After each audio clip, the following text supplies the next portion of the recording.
যে সওয়াল তোমাকে করতে হবে। ওয়া মা কুনতা তাকুলু ফি হাক্কি হাযা রাসূল, ইনি যে বসে রয়েছেন এনার বিষয়ে তুমি কি জানো? পৃথিবীর জমিনের ভিতরে যদি আপনি ইশক রাসূলের মুহাব্বত যদি দিলের ভিতরে নিয়ে যান, তাহলে তো আপনি সঙ্গে সঙ্গে বলতে পারবেন ইনি আমার দয়ার নবী, ইনি আমার মদিনার নবী, ইনি আমার কামলা নবী। যে রাসূল জাহির তোর করতে 60 বছর আমাদের জন্য চোখের পানি ফেলাইছে, যে রাসূল তাইফের ময়দানে এক মাইল দুমাইল না, এক লাগাতার 5 মাইল পাথর মেরেছেন তাইফের যুবকেরা, শুধুমাত্র আমাদের বাঁচানোর জন্য, শুধুমাত্র ইসলামের ঝান্ডাটা রাখার জন্য, শুধুমাত্র ইসলামের ঝান্ডা রাখার জন্য, শুধুমাত্র ইসলামের মুহাম্মদ উম্মতে মুহাম্মদকে জান্নাতে নেওয়া যাবার জন্য। এই যুবক ভাই বন্ধুগণ, মুরব্বি বাবারা, ওই রাসূল যখন কবরে আসবে আমাকে আপনাকে কি রকম করে চিনবেন? যেটা আমাদের মদিনার নবী, ওই রাসূলকে পৃথিবীর জমিন থেকে চিনে যেতে হবে, ওই রাসূলকে পৃথিবীর জমিন থেকে আপনাকে মহব্বত করতে হবে। হযরত ওমর ফারুক আল্লাহর রাসূল সাল্লাল্লাহু আলাইহি ওয়াসাল্লাম প্রশ্ন করেছে, ওমর ফারুক বলো বলো বলো বলো, পৃথিবীর জমিনের ভিতরে সব থেকে তুমি কাকে বেশি ভালোবাসো? আল্লাহ রাসূল সাল্লাল্লাহু আলাইহি ওয়াসাল্লাম হযরত ওমর ফারুককে প্রশ্ন করেছে, ওমর ফারুক বলো তো পৃথিবীর জমিন মধ্যে সবথেকে বেশি কাকে তুমি বেশি ভালোবাসো? হযরত ওমর ফারুক বলতেছে, ইয়া রাসূলুল্লাহ, পৃথিবীর জমিনের ভিতরে আমি সব থেকে ভালোবাসি আমার দেহকে। আপনাকে যদি কেউ প্রশ্ন করে যে পৃথিবীর জমিনের ভিতরে সব থেকে কাকে বেশি ভালোবাসো, আপনি তো বলবেন যে না, আমার দেহকে আমি ভালোবাসি, কারণ আমার দেহ থাকলে আমি অপরকে কাউকে ভালোবাসতে পারবো। কথা বলেন ঠিক কি না? যে সওয়াল কি জবাব কি দিবেন? যে সর্বপ্রথম আমি আমাকে ভালোবাসি, তারপর আমি কাকে ভালোবাসি। ওমর ফারুক বলতেছে, হুজুর আমি আমাকে ভালোবাসি, দ্বিতীয় নম্বরে আপনাকে ভালোবাসি। আল্লাহ রাসূল সাল্লাল্লাহু আলাইহি ওয়াসাল্লাম দুই চোখের পানি সরসার সরসার করে চার দিয়ে ডাক দিয়ে বলে, ওমর ফারুক শুনে রাখো, শুনে রাখো, শুনে রাখো, পৃথিবীর জমিনের ভিতরে এখন পর্যন্ত তুমি প্রকৃত ঈমানদার হতে পারো নাই, পৃথিবীর জমিনের ভিতরে এখনো তুমি কামিল ঈমানদার হতে পারো নাই, পৃথিবীর জমিনের ভিতরে এখনো তুমি পূর্ণ মুমিন হতে পারো নাই, পৃথিবীর জমিনের ভিতরে এখনো তুমি পূর্ণ মুসলমান হইতে পারো নাই। ওমর ফারুক চমকে গেল, ইয়া রাসূলুল্লাহ, ইয়া হাবিবাল্লাহ, আপনি কি বলেন, আপনি কি বলেন? আমার বাপ দাদার ধর্মকে ত্যাগ করে, আমার ধর্মকে তুচ্ছ তাচ্ছিল্য করে আপনার কালেমা পড়ে মুসলমান হয়েছি, আপনি বলতেছেন প্রকৃত মুসলমান হইতে পারো নাই। এবার মদিনার নবী বলে, ওমর ফারুক, লা ইউমিনু আহাদুকুম হাত্তা আকুনা হাব্বা ইলাইহি মিন ওয়ালিদিহি ওয়া ওয়ালাদিহি ওয়ান নাসি আজমাইন।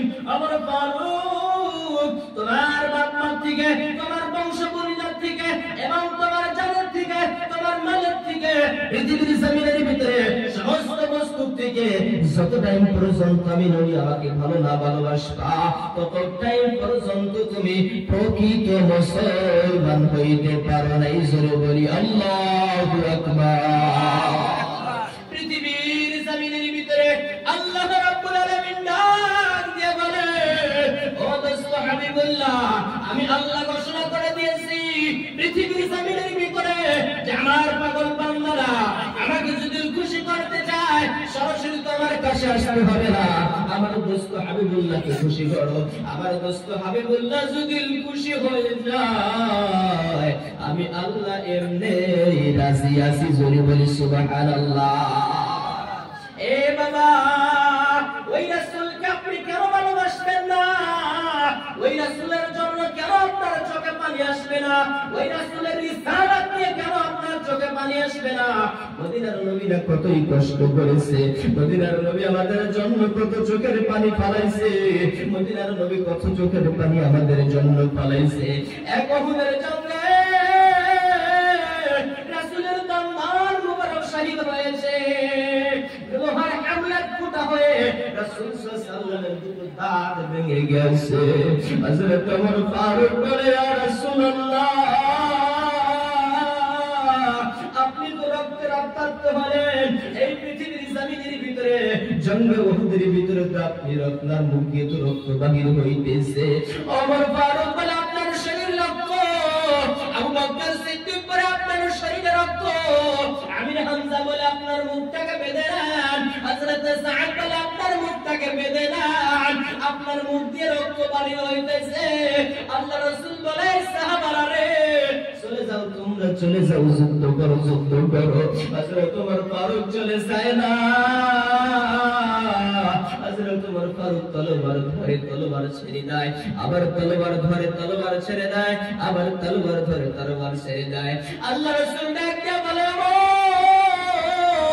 আমি রাসূল ঘোষণা করে দিয়েছি আমার পাগল উম্মতদেরকে জান্নাতে নিয়ে যাওয়ার জন্য আমার রক্ত বাহির হবে, তোমাদের রক্ত কুরবান হবে, এবং কি আমার দুই নয়নের টুকরা, আমার দুই জানের টুকরা, আমার দুই নয়নের টুকরা ইমাম হাসান ইমাম হুসাইন কারবালার ময়দানের ভিতরে শহীদ হয়ে যাবে। আমার পাগল উম্মতদেরকে ওই জাহান্নামের আগুন থেকে বাঁচানোর জন্য আমার ইমাম হুসাইন, আমার কলিজার টুকরা ইমাম হুসাইন কারবালার প্রান্তরে মুড়ি কাটা গলার মতো জবাই করে নিবে।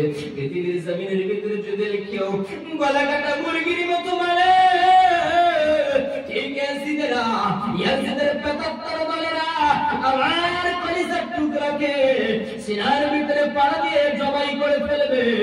এ ওমর ফারুক, আমার উম্মতদেরকে বাঁচানোর জন্য, আমার উম্মতদের গুনার বোঝা মাথায় লইয়া যখন ইয়াউমুল কিয়ামতের দিন দাঁড় হবে, তাহলে তুমি কি করবা, কি করবা?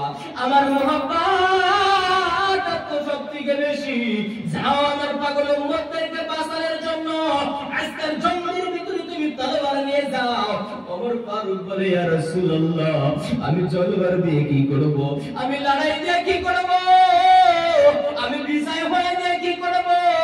আমি জঙ্গে উহুদের ময়দানে যদি রাসূলকে মেরে ফেলি, রাসূল যদি পৃথিবীর জমিন থেকে চলে যায়, আমি ওমর বেঁচে থাকতে কি করব?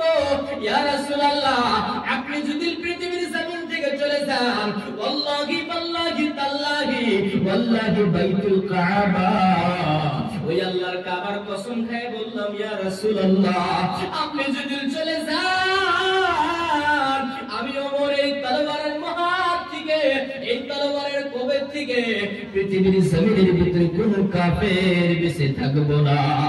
আল্লাহ রাসূল দুই চোখের পানি বাহির করে দিয়েছে, আর ডাক দিয়ে বলে, ওমর, আমার যে এত ব্যথা হইতেছে, এত কষ্ট হইতেছে, এত বেদনা হইতেছে, ওমর, ইয়াউমুল কিয়ামতের ময়দানে যখন আমার পাগল উম্মতরা দাঁড়াইবে, আমার পাগল উম্মতরা যখন গুনার বোঝা মাথায় লইয়া দাঁড়াবে, ওই দিন যে এত কষ্ট হবে আমার, আজকে যে আমার রক্ত রক্তাক্ত হয়ে গেলাম, উহুদের ময়দানে দাঁত যত ভেঙে যত কষ্ট পেয়েছি, তার থেকে কষ্ট পাবে যখন পাগল উম্মতরা জাহান্নামে যাব। আবু বকর, ওসমান আলী, হায়দার, আমার উম্মতদেরকে বাঁচানোর জন্য তোমরা শহীদ হয়ে যাও, তোমরা কুরবান হয়ে যাও, তোমরা কুরবান হলে সত্য হবে। আমার পাগল উম্মতরা যদি একটা জাহান্নামে চলে যায়, আমি রাসূল সহ্য করতে পারবো না। এ দাঁড়ের পরের বাবারা, এ রাসূল আমাদের জন্য নিজেকে কুরবান করে দিয়েছেন, নিজেকে বিলীন করে দিয়েছেন, সাহাবাদেরকে বিলীন করে দিয়েছেন, সাহাবারা কুরবান হয়েছেন। কিন্তু আজকে এই মজলিসের ভিতরে, এই মজলিসের ভিতরে, এই কোরআন হাদিসের মজলিসের ভিতরে আজকে শোনানোর জন্য মুসলমানদেরকে বারবার অনুরোধ করে আনতে হয়। কথা বলেন ঠিক কি না? আমরা কপাল পড়া মুসলমান। মদিনার নবী বলে দিয়েছেন, এমন দিন আসবে, এমন দিন আসবে, সেই দিনের ভিতরে বেহায়া, বেলজ্জা, বেদিন, বেপরোয়া কাম বেশি চলবে, সারে আম্মতের জুয়া চলবে, সারে আম্মত চলবে, সারে আম জুয়া চলবে। তাহলে ভেবে নিও ওই দিনটা কিয়ামতের আলামত।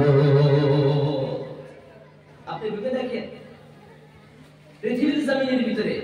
এরকম তো চলতেছে। আজকে যদি আমাদের দিলের ভিতরে যদি নবীর মুহাব্বত না নিয়ে যায়, কবরের ভিতরে যদি রাসূলের মুহাব্বত নিয়ে না নিয়ে যায়, আপনি রাসূলকে কি নিয়ে ভাববেন? শুনে একটা হাদিস সহিহ বুখারীর ভিতরে এসেছে, পৃথিবীর ভিতরে নামাজের মাসলা আপনাকে জিগাবে, হজের জাকাত আপনাকে জিগাবে। সুনানে তিরমিজি শরীফের ভিতরে হাদিস এসেছে যে ইয়াউমুল কিয়ামতের দিন সর্বপ্রথম আপনাকে যে জিজ্ঞাসা করা হবে নামাজের বিষয়, তারপর রিসালাতের মুহাব্বতের বিষয় আপনাকে প্রশ্ন করা হবে। তোমার দিলের ভিতরে কতটুকু রাসূলের মুহাব্বত রয়েছে, তোমার দিলের ভিতরে কি করেছো তুমি রাসূলের জন্য? রাসূল যে তোমাদের জন্য 63 বছর জিন্দেগি তোমাদের জন্য কাঁদতে কাঁদতে নিজেকে কত হাত করে দিয়েছে, তুমি ওই উম্মত হয়ে রাসূলের জন্য কি করেছো? রাসূলের জন্য কি করেছো তুমি? সে রাসূলের জন্য তুমি কি করেছো? যে একটা রাত রাসূলের মাহফিলে এসে কুরবান করে দিতে পারো নাই তুমি। এ বাবা, মদিনার নবী আমার বলে দিয়েছেন পৃথিবীর জমিনের ভিতরে কোন পাগল উম্মত যেদিন দাঁড় হবে, একদিন না একদিন না এই জলসায় আপনি এসেছেন, আপনি জলসা যখন বাড়ি আসবেন, আপনি যখন বাড়ির থেকে যখন পাও দিয়েছেন আমি জলসাতে চলে যাব, আপনি সব বলছেন যে আমি জলসাতে চলে যাব, আপনি নিয়ত করেছেন যে আজকে আমি জলসাতে চলে যাব, আপনার পাও যখন আপনার বাড়ির গেটের ভিতরে পড়েছে, ওই গেটের ভিতরে পাও পড়ার সঙ্গে সঙ্গে আমার আল্লাহ আপনার কবিরা গুনাহ মাফ করে দিয়েছে। জোরে বলি সুবহানাল্লাহ। সাহাবারা প্রশ্ন করেছে, ইয়া রাসূলুল্লাহ, আপনার পাগল উম্মতদেরকে এরকম সম্মান কেন দেওয়া হলো? আমার নবী বলে দিয়েছেন, সাহাবারা রে, শুনে রেখো, শুনে রেখো, শুনে রেখো, তোমরা আমাকে দেখতেছো, তোমরা বিনা হিসাবে জান্নাতে যাবা, কিন্তু আমার পাগল উম্মতরা আসবে যারা আমাকে দেখবে না, আমার সাহাবাদেরকে দেখবে না, তাবেঈনকে দেখবে না, আল্লাহকে দেখবে না, জান্নাতকে দেখবে না, জাহান্নামকে দেখবে না, আমার দেওয়া এই হাদিসগুলোর উপরে আমল করবে, আমার আল্লাহর তরফ থেকে দেওয়া কোরআনের প্রতি আমল করবে, ওই কোরআন মানে হাদিস অনুযায়ী চলবে, সুন্নাত মোতাবেক যারা চলবে তাদের একটা আমলের বদৌলতে 70টা করে সওয়াব দেওয়া হবে। জোরে বলি সুবহানাল্লাহ। এই সাহাবা যখন প্রশ্ন করলো, ইয়া রাসূলুল্লাহ, নবী গো, মদিনার নবী গো, বলে দেন এই ব্যক্তি তো জলসা শোনার জন্য চলে আসলো, এইবার ওর বাড়ির ভিতরে যদি কোনো মানুষ মারা যায়, এইবার যদি ওর বাড়ির ভিতরে যদি কোনো মানুষ মারা যায়, একজন ব্যক্তি জলসা শোনার জন্য চলে আসলো, আর ওর বাড়ির ভিতরে যদি কোনো মানুষ মারা যায়, তাহলে কি করবে? তাহলে কি করবে? মদিনার নবী আমার বলে দিয়েছেন, সাহাবারা শোনো, কোন মানুষ যদি জলসাতে আসে, আর জলসা আসার পর খবর পাইছো ওর বাড়ির ভিতরে যদি কোনো মানুষ মারা গেছে, ওই জলসা শোনার বদৌলতে ওর বাড়ির ভিতরে যদি যত বড় গুনাহগার মানুষ মারা যাক না কেন, আমার আল্লাহ ইলহামের মাধ্যম দিয়ে ওর সমস্ত গুনাহকে maaf করে পৃথিবীর জমিন থেকে তাকে মাসুম বানিয়ে জান্নাতের মেহমান বানায়। জোরে বলি সুবহানাল্লাহ।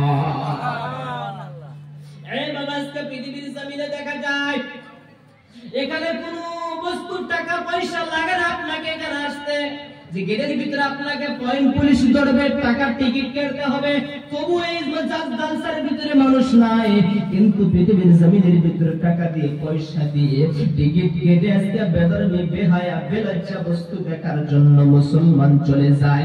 এ বাবা, আমরা তো মুসলমান, আমার নবী তো আমাদেরকে এটা শেখায় নাই, আমাদের নবীদের চরিত্র তো এটা ছিল না, আমার নবীদের চরিত্র তো এটা ছিল না, আমার নবী আপনার নবী পৃথিবীর জমিনের ভিতরে যখন চোখের পানি ছাই হয়ে দিয়েছে, আপনি কি